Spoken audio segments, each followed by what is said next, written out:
Hello, all my crafty people out there. It is time for our weekly project. If you haven't been here before, my name is Stephanie and I upcycle clothing, generally thrifted items from my local stores, and I make either more clothing or accessories. So, this week I have found a really nice, simple black shirt. Yes, another one. This one was a while back. This is more of a short sleeve summer kind of thing. I want something longer sleeved for the winter or fall or, when it gets to 70 degrees. So I've got this one. It's a fairly large. It's a Aero brand. It's a nice kind of a sateen fabric. It's really pretty fabric. So this is our base.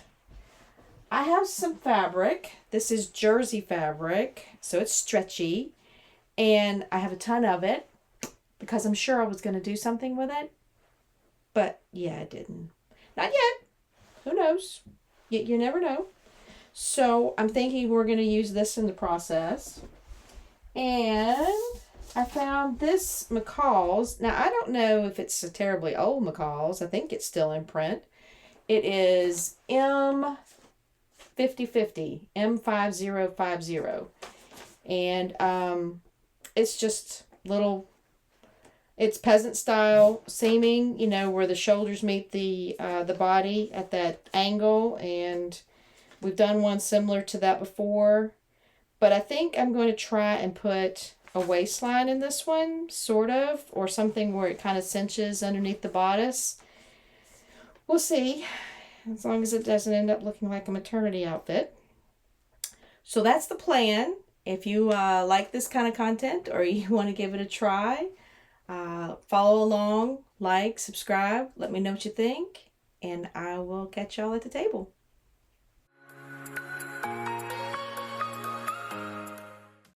Okay, first things first, we got to cut our pattern out. Now, generally what I would do is I would trace this and cut it out on tracing paper. But there are two reasons I'm not worrying about that in this particular scenario. One, I'm cutting out the largest size in this particular pattern. And all of the other sizes are actually contained within that size. So it's not like it comes off the edge and I miss out on all the other sizes. The other sizes are quite neatly contained in the largest size. So if I ever wanted to cut a smaller size, say for somebody else, because it ain't going to be for me, then I could turn around and size it down. Probably even trace it. No worries. So that's one reason. Second reason is what I just said. This is just for me. I don't foresee me cutting out anybody else's. Now, if for some reason in the crazy future one of my granddaughters wants one of these blouses and I need to cut the size down for them, I'll do it then. But for right now, I'm just going to save myself the step of tracing it, because honestly, I'm not going to really lose anything. Now, if I was cutting out the smallest size, I might go ahead and trace it, because then I would actually preserve the larger size. But this one, I'm not going to have that problem.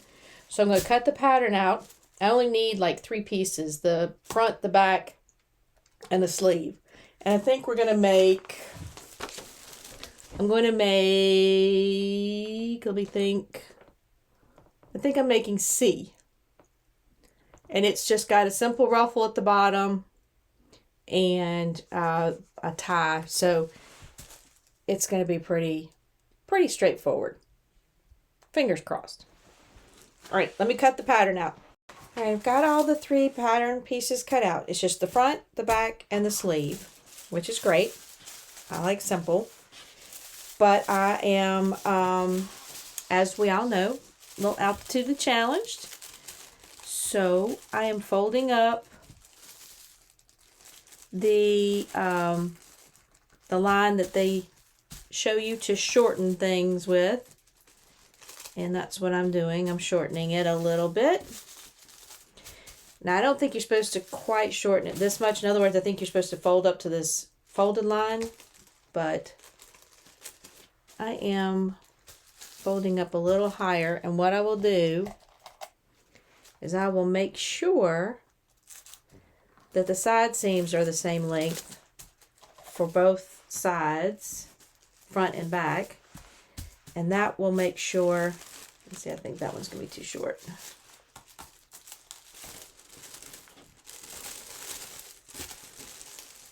think it just got to fold it on the folded line. There we go. I think that's right. Folded line. Yep. But that's the way to make sure that you're not putting too much or taking too much off of one side and not the other. So these are the side seams. We got to make sure that they match. And let's see, I'll show you, because those are the notches that we're going to be matching up. And looks like the length is perfect. So the hems are meeting, the armholes are meeting, the notches are meeting. So I know that I've got this fold just right between the two of them.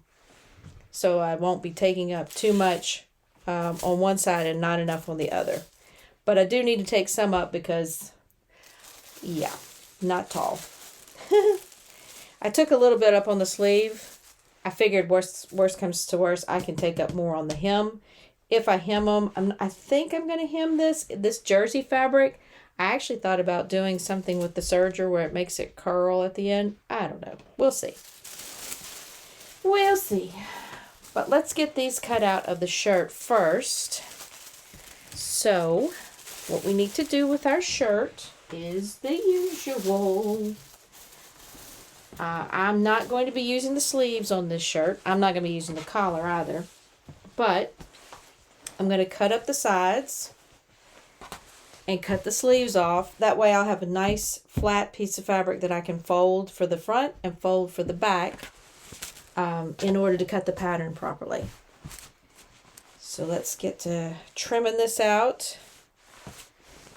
Again, we're just going to zip up the sides, take off the sleeves, and work from there.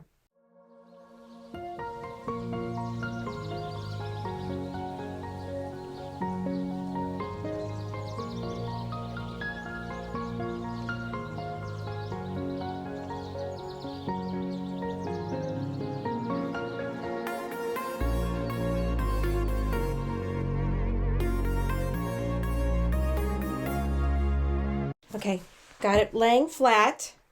I have folded the front, wrong sides together, so you see the right sides out. This is the pocket. It's hard to see, obviously, because it's black. And this is the button placket.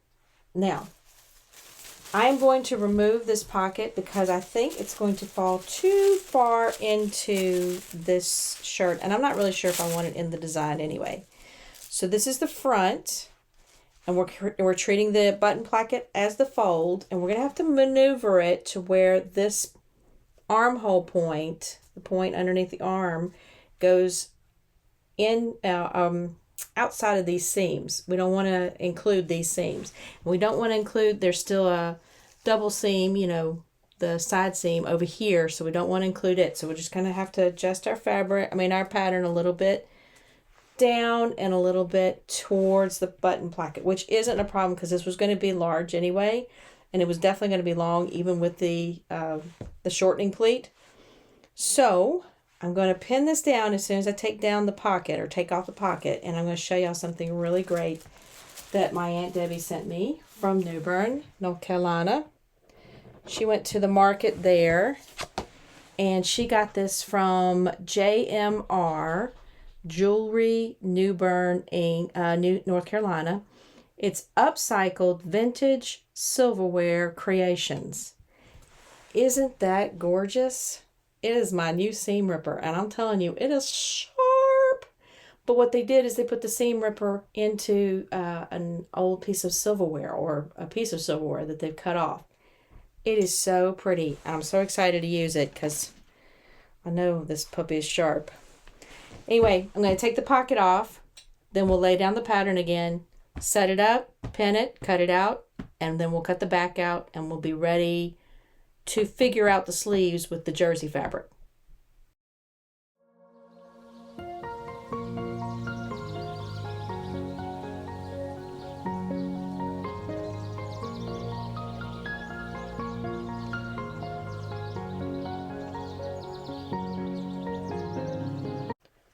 right, this is the sleeve. I only have to cut 2, obviously.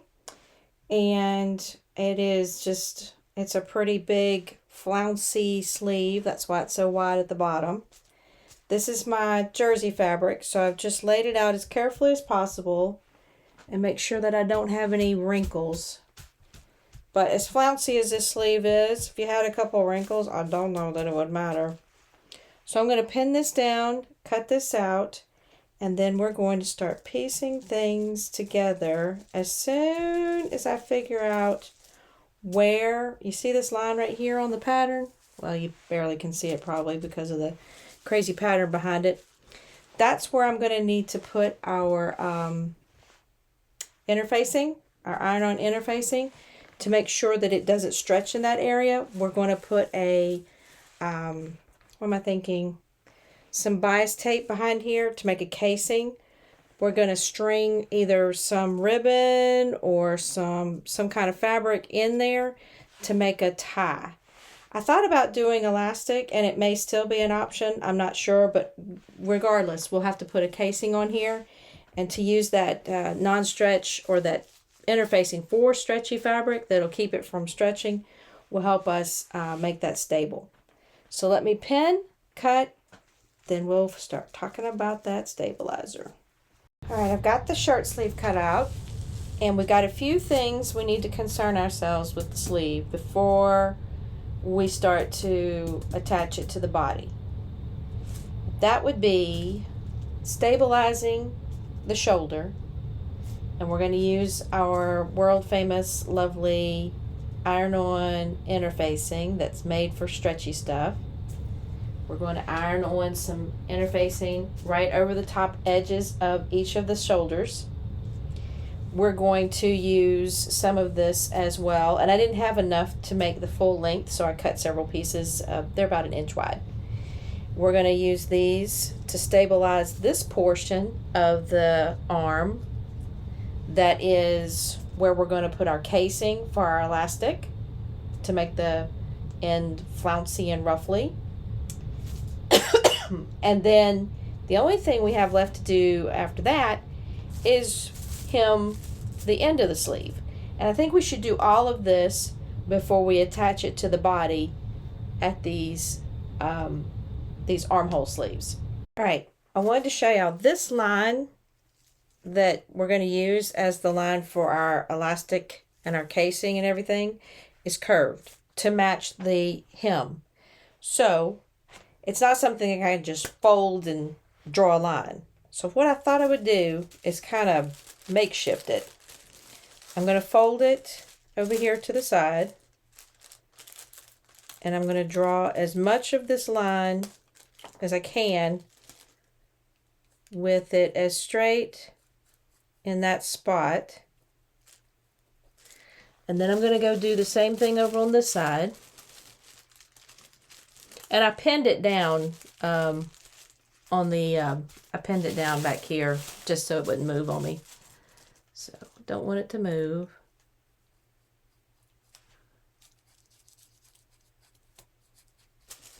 Just trying to get as much of this line as possible. And then I want to kind of get to the middle and draw as much of it as possible. And I think I can meet the edges. I think I can draw the edges in and just meet those 3 points. And that way I've got a line to go by for my elastic and my casing. Now it's going to have to be, I'm going to darken it a little because I am going to put that black interfacing over it, and it is going to be kind of hard to see, so I'm going to have to pick it up and look at it as I iron it. Or I'll just use this line as the bottom or the top, and it'll be easier to see when I'm putting it down. But I had pinned it here so it didn't move, and I can see the blue line underneath this line pretty good. So that's the way we'll do the other arm. Then we'll start ironing. Okay, I've got my machine set up, my serger set up for a cover stitch. It's going to be a wide cover stitch. And I am hemming an inch on the bottom of these sleeves, partly to take up some excess fabric without having to cut it off. And it's just easier if you make it a wide hem when you're doing one of these cover stitches on a serger. That way you know for sure you got that fabric on the outside, of the needle. So I've slipped it underneath the needles and under the foot, and the needles are down, so I am ready to go. And once I get this done, then we'll start worrying about our elastic.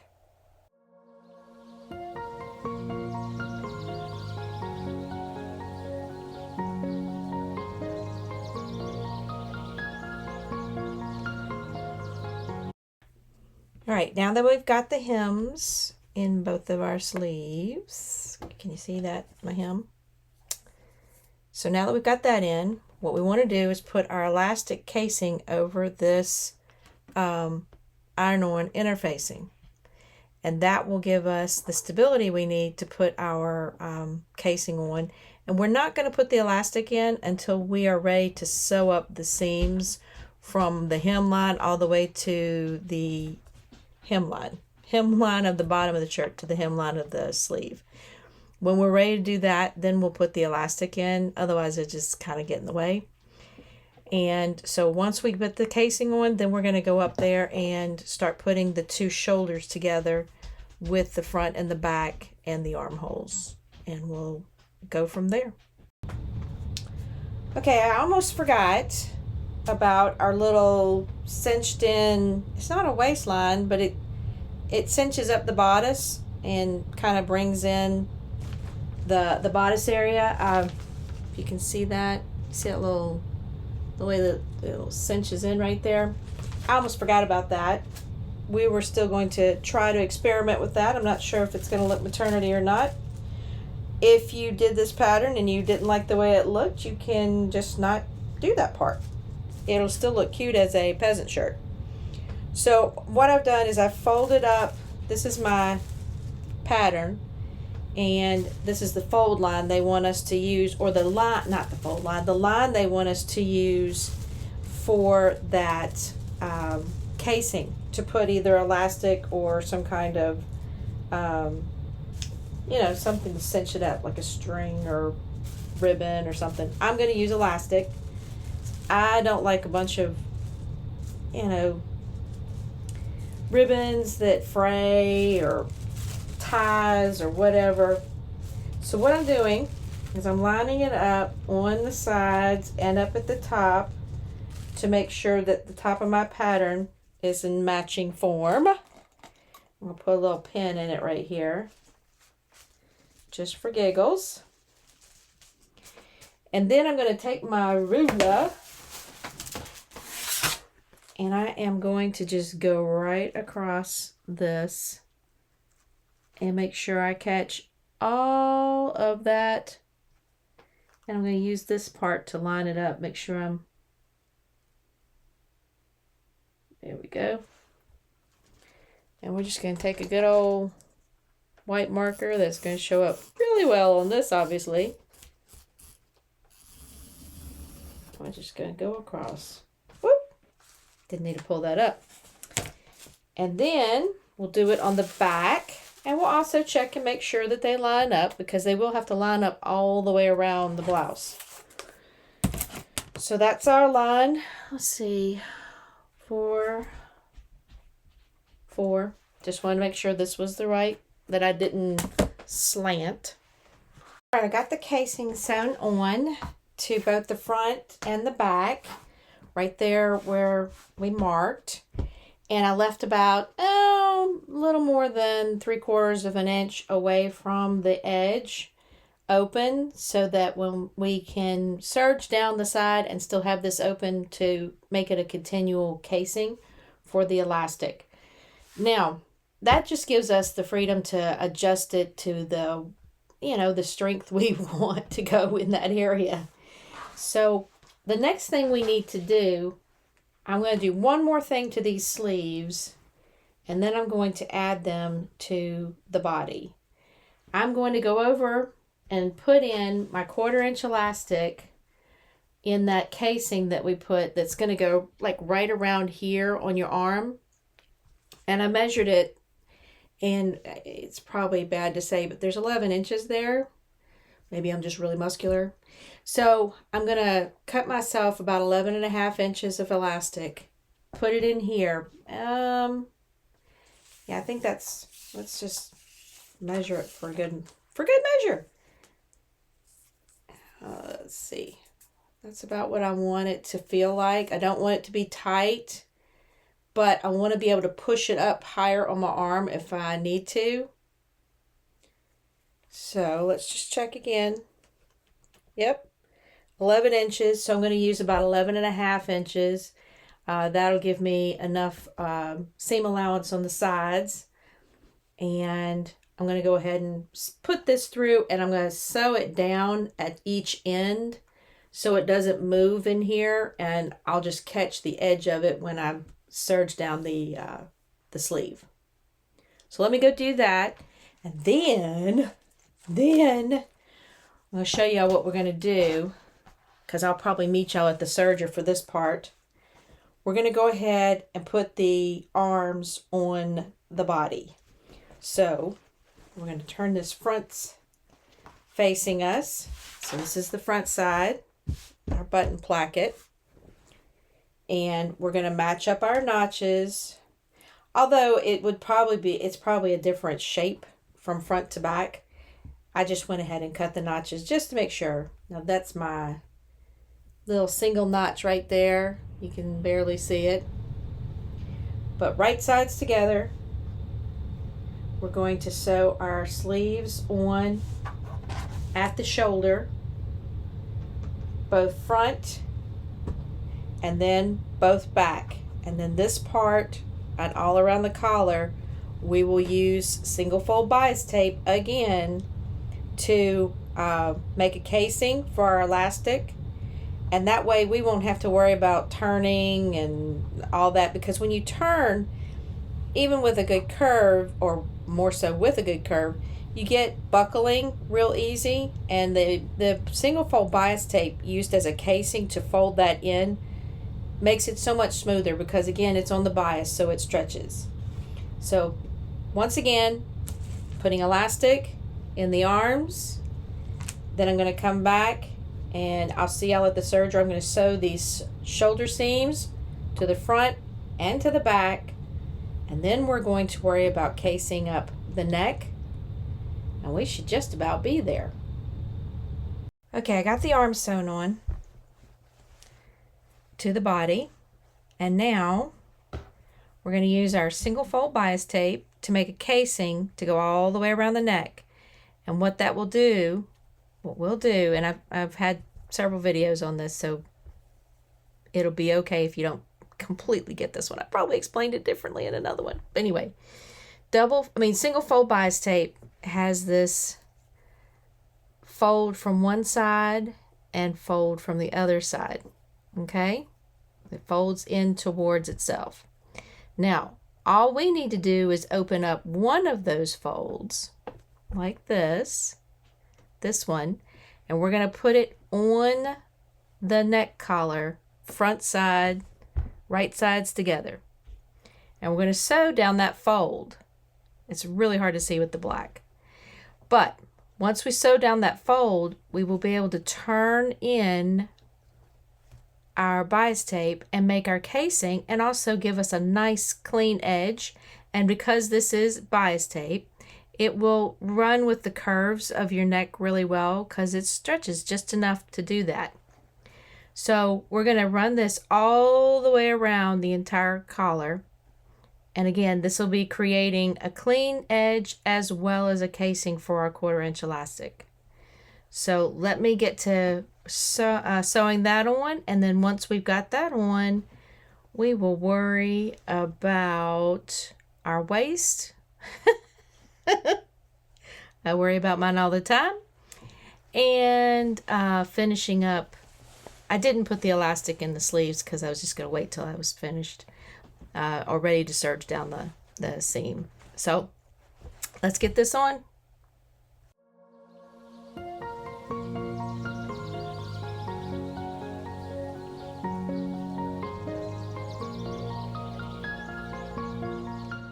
Just to show you, I've put the casing all the way, or the bias tape all the way around the edge. And I left it open here. I have folded over the starting point and left this one farther along over it, because when I fold it in, I want that piece to be finished. So I folded it over. So I'm going to fold all the bias tape in like this. It's so hard to see on a black. But I'm folding it into the inside of the garment, and I will sew down the very edge of the bias tape like that. And that will make our casing, and again, it will also give us a nice finished edge on our collar. So let me go sew this huge collar line down. It's going to take a lot of elastic to cinch this puppy up. And we will get to our next stage. Okay, I went ahead and put elastic in the collar. It's a pretty loose collar because I think what it's supposed to do is these are going to fit more on your shoulder, and the bodice is supposed to be a little straighter because you have that casing in the middle there that's going to cinch up that high waistline, making it kind of, not baby doll, but you know what I mean, that high waistline there. So we're going to turn around. I'm leaving this undone. In other words, the elastic is still connected, and I've just pinned it here because I want to reevaluate this and make sure that it's the right length once I have sewn up the sides. And when we sew up the sides, we're going to put them right sides together. And we're going to sew from, whoops, that elastic's in the way. We're going to sew from the bottom hemline down here all the way up to the hemline of the sleeve. So it's just one continual seam. And when we finish that, then we'll be able to worry about this casing in the middle for the waistline. And I have pinned it back. So that's the end of the casing or the bias tape. I've pinned it away from the seam so that it doesn't get caught. And I pinned it away on all four sides of the casing. So that way we won't get caught and we won't lose our casing. Okay, it's starting to look like a complete blouse, shirt, top, whatever you want to call it. I have serged from the hem of the sleeves all the way up and all the way down to the hem of the shirt. So it's a whole shirt now. I still have the elastic hanging out on the neck, and I'm glad I do because I adjusted it a little after I tried it on. Because this particular style is supposed to do more of a kind of like a squared off look to the bodice. And that's why you've got this casing here for that little cinching in. I have pinned it back on each side to keep it from getting caught in the serge. And I was going to make it one continual piece. But in all honesty, I think I'm just going to do the front and the back separate. That way I can adjust it separately.